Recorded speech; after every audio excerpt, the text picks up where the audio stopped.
ত্রিপুরা প্রদেশ কংগ্রেসের উদ্যোগে আগরতলার কংগ্রেস ভবনে নেতাজি সুভাষচন্দ্র বসুর ১২৯তম জন্মবার্ষিকী উদযাপন করা হয়। উপস্থিত ছিলেন প্রদেশ কংগ্রেস সভাপতি আশিস কুমার সাহা সহ অন্যান্যরা।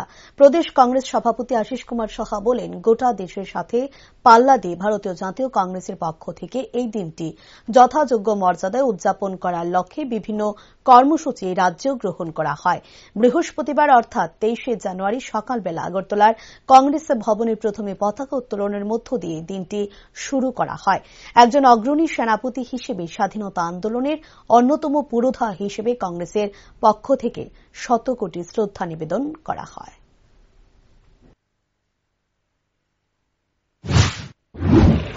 আজ নেতাজি সুভাষচন্দ্র বোস ১২৮তম জন্মজয়ন্তী। সারা দেশের সাথে ভারতীয় জাতীয় কংগ্রেসের পক্ষ থেকে এই দিনটি যথাযোগ্য মর্যাদায় উদযাপন করার লক্ষ্যে বিভিন্ন কর্মসূচি আমরা এই রাজ্যেও আমরা গ্রহণ করেছি।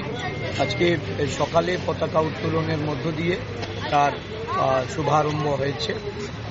নেতাজি এই জন্মদিন আমরা ওনার প্রতি শ্রদ্ধাঞ্জলি অর্পণ করে একজন স্বাধীনতা অগ্রগণী সেনাপতি রূপে স্বাধীনতা আন্দোলনের অন্যতম পুরোধা হিসাবে ওনাকে আমরা শতকোটি শ্রদ্ধা জানাই।